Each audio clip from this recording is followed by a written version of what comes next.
He's Howard Eibach, a former copywriter and creative director and the author of two books on the creative brief. And he's Henry Gomez, an ad agency strategist with coming up on, but not quite, 30 years of experience. Together, Henry and I are the Brief Brothers. We love talking about advertising, creative briefs, and briefing. Henry, today we're going to do a little nuts and bolts topic. It was inspired by our old friend Lance Saunders, who sent me a link to an article called The Power of the Open Brief. I read it and I forwarded it to you and you read it, and we've had a little pre-discussion before we hit the record button. I think this is going to be a fascinating discussion.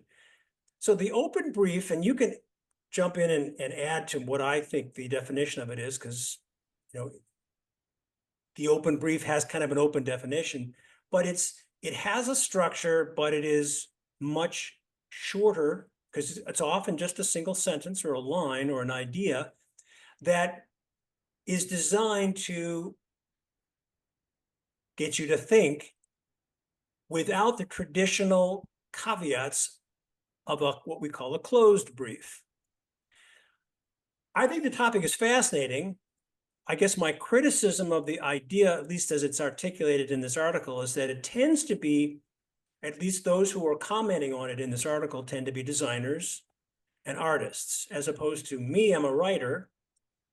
How would this work in a traditional ad agency environment? And then, as you and I were talking about it before we started recording, I had an experience with this very early in my career, where a creative director, during a downtime, assembled the creative department and said, we're going to try to win awards in these categories because in the last year or two, in the Addies and in the Clios, no one has won or no one has even submitted something. So you, creative team, come up with an idea that's never been done for best use of sound in radio or whatever you can come up with.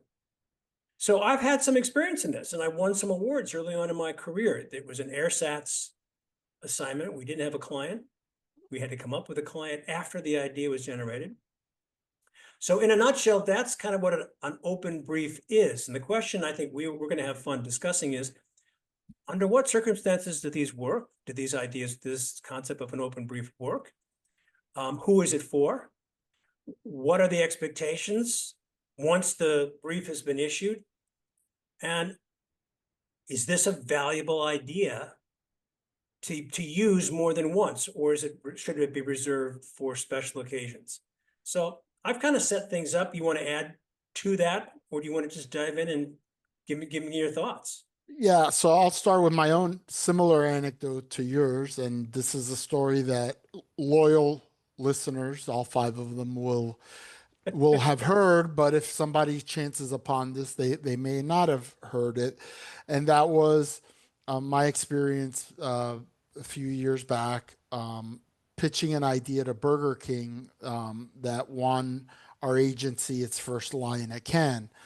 And the idea from the beginning was to use a relationship that I had at the time with Burger King, even though we weren't the agency of record or have any sort of business relationship with the client, to get in and see them and present ideas during a time that Burger King was doing a lot of award-winning work. So it was, again, a way to come up with that type of creative that creatives dream about doing, but frequently cannot because of the constraints of the day-to-day kind of grind it out, hardworking ads that we have to produce for a sales event or for whatever it is, mundane type of thing. So the irony is, it wasn't strictly an open-ended brief, but it was in a sense. Like, I wrote a brief that had a single-minded proposition, a target audience, all that stuff, the traditional type of brief.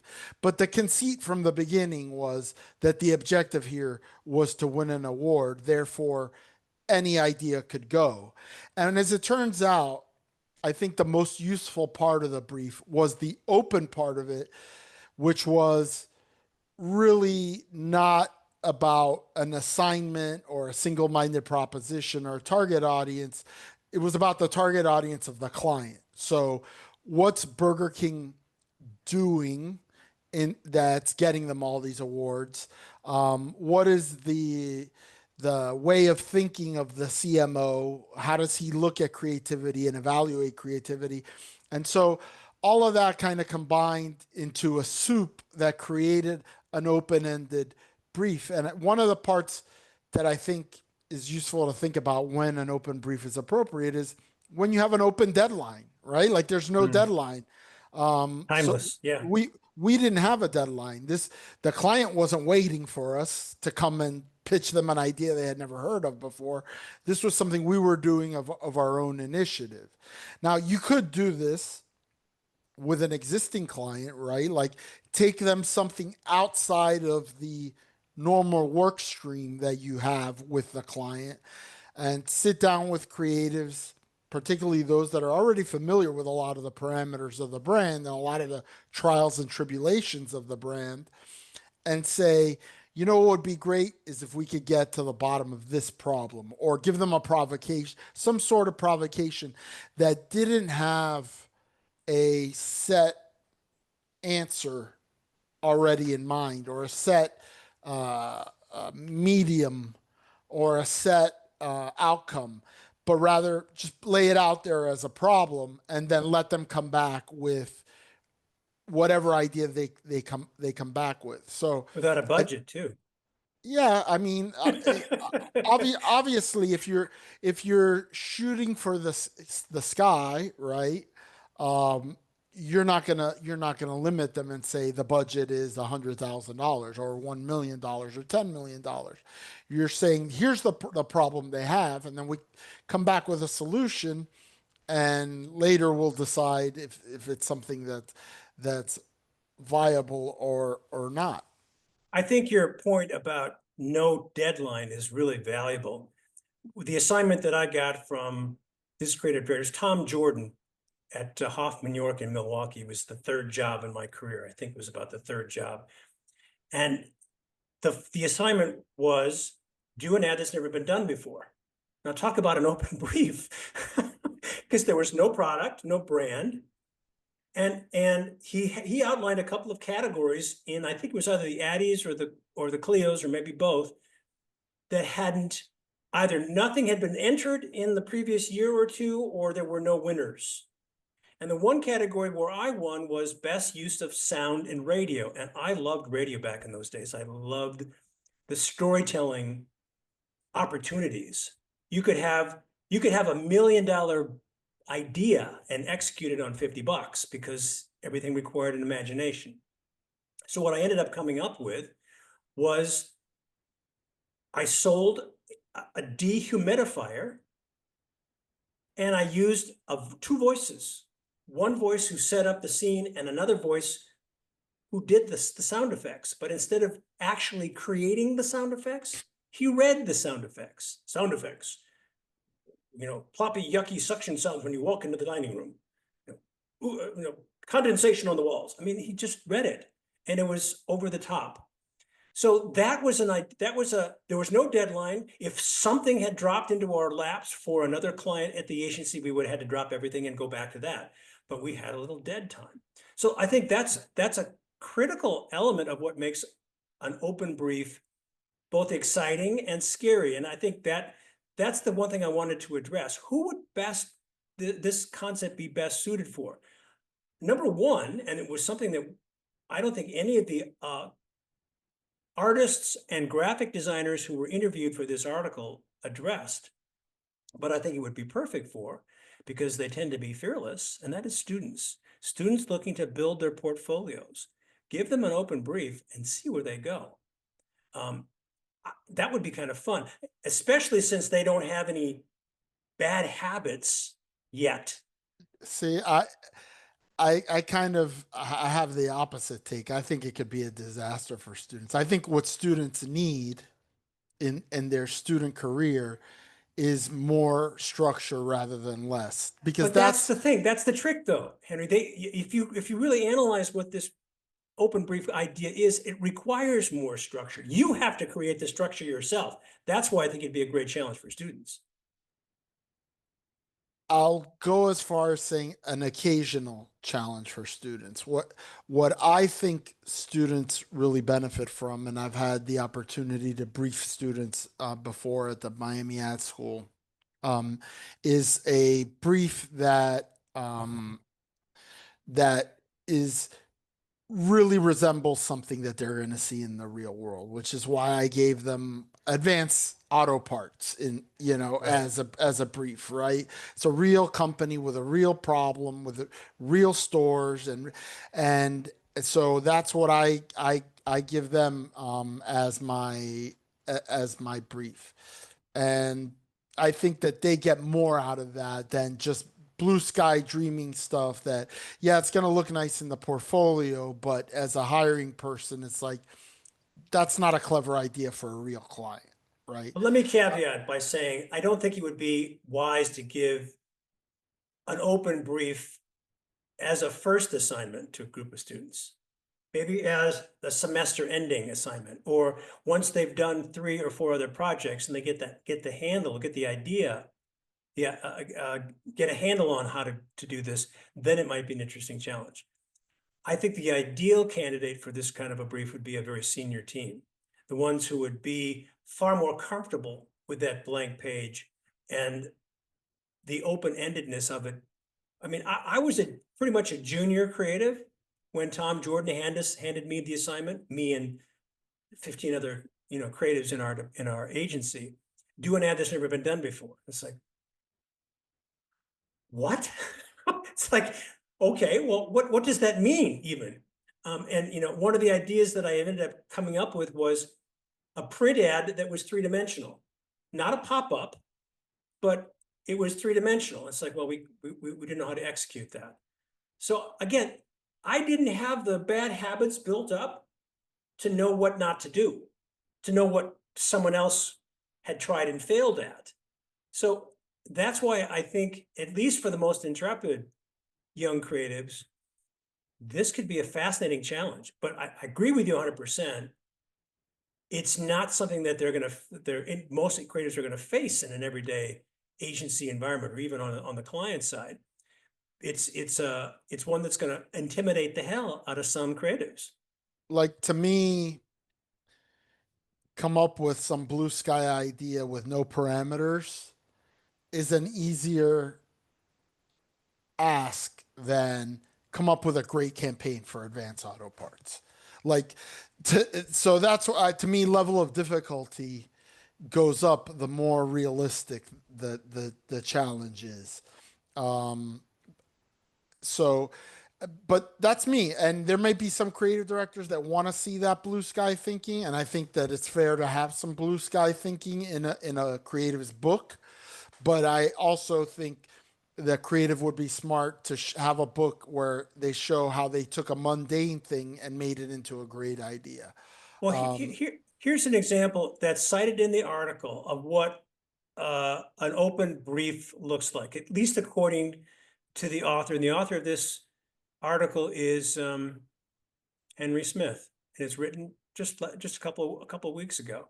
Here's an example. This is a 2007 university brief. Quote, put something into the public domain that makes people feel better about themselves, unquote. That's the brief. Yeah, I Put mean, something in the open domain that makes them feel better about themselves. yeah, I mean, So I that's I go back to this is a business, you know. Um, what are we selling? Like, what is the product? What is the brand? And like, so I want to go back to my anecdote about Burger King. So yes, we set out to win an award, right? That was our objective was to get the attention of an award-winning CMO, sell them an idea that could help us win an award.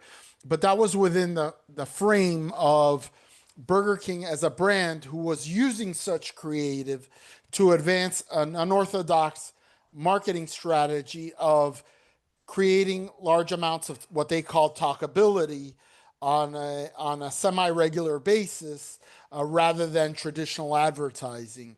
So in a way, it really spoke to the way we understood the brand and what they were trying to do from a marketing standpoint, that we were able to add an idea into their quiver that they eventually used, and we were able to win with. So again, I'm not saying that beautiful things can't come out of it, but my question is the utility of it in advertising. Now I'm going to go a middle route, which is when you have what we call agency initiatives for existing clients, right? So these are outside of the day-to-day work stream, as we mentioned, and and you know, I think good agency client relationships can establish meetings where we come to you and give you a bunch of ideas we've been thinking about that you didn't ask us for. It's not something, it's something we've been on our own initiative coming up with. And I think that those work. And recently I was asked to come up with a couple of briefs, not fully open because then we wouldn't need a couple, but to come with some parameters for an agency initiative. So what they were looking for was a provocation or a problem that the client could solve, that what they needed from me as the strategist, and that's the question, that's one of the main questions. Okay, so then what's the strategist's role in an open brief? And I think it's framing it up, right? Like what are we trying to do here? And so, for this particular client, I came up with two different kind of societal issues, problems, things that are going on in the pop culture or in the culture that our client could be maybe partially the answer to or can help raise awareness of, etc., without it being, too like charitable foundation-ish. You know what I mean? That it was to the Right. core of what our our client does and manufactures and sells. So Let me give you an example from this article where a designer was given an open brief, and according to him, it changed his career. And it was for a hotel. So I'm going to do a screen share. This is from the article called The Power of the Brief, and I want to point out this part right here. A Dutch creative named Eric Kessels did some work for the Hans Brinker Budget Hotel a long time ago, earlier in his career, and he had an open brief, and the brief was essentially the open brief designer set for himself to make his own manifesto and created these ads. So, but here's some print ads. These are posters. Unique design, Hans Brinker Budget Hotel Amsterdam. And this is out there. This is really out there. Look at these images. And according to the designer, the freedom that he received from this open brief that produced this work, the client loved these, I guess, posters or billboards or out of home, so much so that it launched his career. So here's an example of where an open brief for an actual client produced some breakthrough work. So Now, he was already working on this particular account. I don't believe that was the case. I mean, this was something he had done 20 years earlier.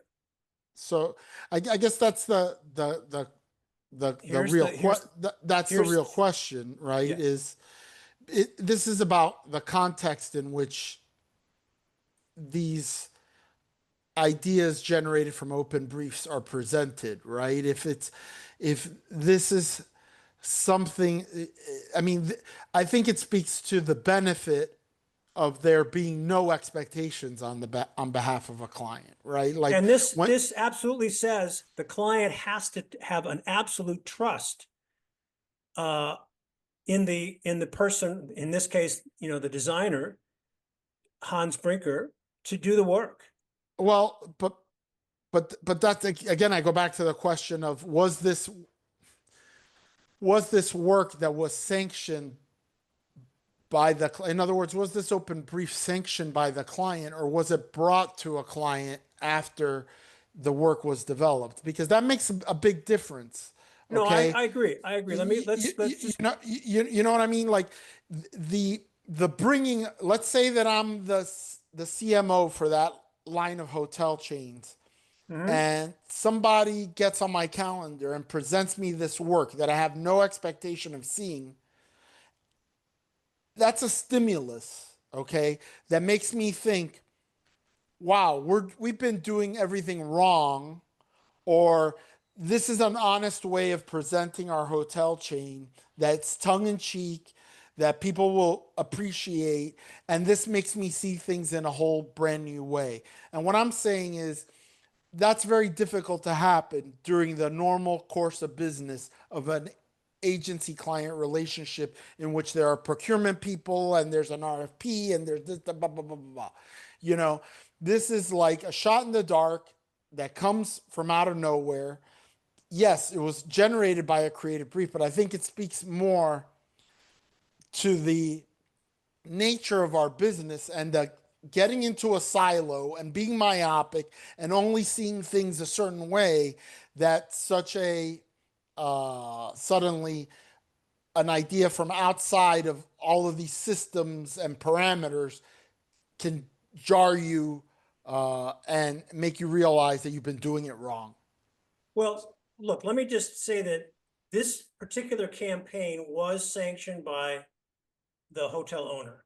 And the hotel owner had seen the work of this guy and didn't even write a brief, gave the designer the open brief. Okay. This is the exception. This is not the rule. I'm not suggesting that we abandon the brief. I mean, I'm an advocate for the brief on, for crying out loud. What I think is fascinating about this topic is that it challenges your and my thinking about what a brief is, in a way that makes me a little nervous, but also it's kind of exciting simply because it is different. It's something new. It wouldn't be the thing that I would say we should all do any more than I would say I would teach marketers how to do the get to by how brief structure, because it's very sophisticated, and most people who try to do it don't know how to do it very well. Well, you've clarified that so the hotel owner, the business owner, the marketing person, whoever sanctioned this creative to do the work. You said it required an incredible amount of trust. Well, if you think about it, not that much trust. Like I give you a brief, and if I don't like it, I don't run it. I'm not. It's not like I'm obligated to use the work. I think what happened here was he trusted the creative. The creative came back with something really good, and therefore he decided to run with it. So, in that sense, it worked, and I'm not going to argue with it. I think it can work, like you said, with experienced creatives. Our friends with the the our A team of former Oh, famous creative Ghost. directors. Yeah, Ghost. Yeah. yeah. Uh, that's the type of thing that these guys, I think, if a CMO called them up and said, "Look, I need you to make my brand famous. Here's a few details about our business." Those guys have been around long enough. They know not just create the business of creativity, but the business of business well Right. enough to come up with some killer ideas with minimal intervention from someone like a strategist or Right. somebody And like that. and in fact, one or more of the members of Ghost would write their own briefs, just because, I know them. We can't reveal their identities, but I know them well enough to know that this is something that they would do on their own. They've been around long enough that they can write a brief for Yeah. themselves. So So, level of difficulty high, um, uh, but certainly doable with experienced creatives, with old hands. But guy like George Tannenbaum, we oh, talk about all the time, who's a yeah, freelancer. I think that's the appeal of hiring a guy like George Tannenbaum, is to go outside of all of the structure and all of the corporate BS and all the bullshit, and a CMO could call up George and say, "George, this is my problem," and George is going to get it, and he's going to come yep. back a couple days later with some really killer ideas, and he'll be able to charge what for George is a very handsome fee, Right. It's and but pennies. but it's pennies compared to what an agency would cost with 30 people on the payroll, et cetera. Right, right. And in fact, I would guess that a good chunk of George's clients are going to give him not a truly open brief, but they'll just give him like, George, I just need your help. Some stimulus. And George will ask the questions that he needs to have the answers to himself. He knows what to ask. But so it is a version, it would be a version of an open brief. What I like about this is that it acknowledges the fact that too many briefs already are prescriptive. You know that, I know that.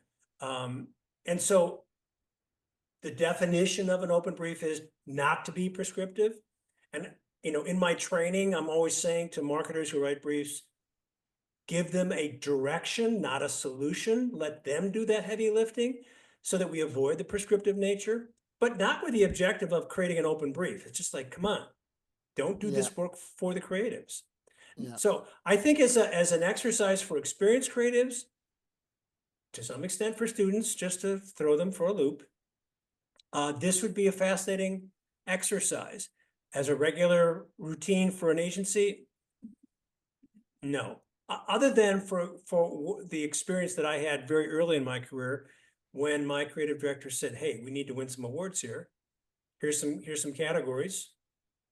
Or if you want to, like I said, I think it's very powerful when you have an existing client and you book time outside of the normal routine to bring Yeah. them proactive ideas about their business that show A, you're thinking about them, right? Mhm. You're thinking outside of the box of the little problems that they bring to you to the bigger problems existential to the brand. It also shows a capability to do work at a higher caliber than they may see in that day-to-day work, right? Like it's like, wow, I didn't know you guys were capable of this. Well, because the shitty brief that you gave us for the direct mail campaign doesn't lend itself to it. But here's a flashy big brand campaign or Super Bowl ad idea or whatever. We're capable of doing that. So I think that there certainly is a benefit for an agency using an open or semi-open brief for proactive assignments. Of course, new business is another area where I think you're more free to dream than. And by the way, the other benefit of doing it with an existing client, in addition to them gaining admiration of the agency's creative firepower, is for them also to see that their brand doesn't have to be boring, doesn't have to be stale. Like it gives them permission to dream about what their brand could be in a context that they're not normally thinking. Good stuff, Henry. Good stuff, Howard. He's Henry Gomez. And he's Howard Eibach. Together, we're the Brief Brothers. Till next time. Bye bye. Bye-bye.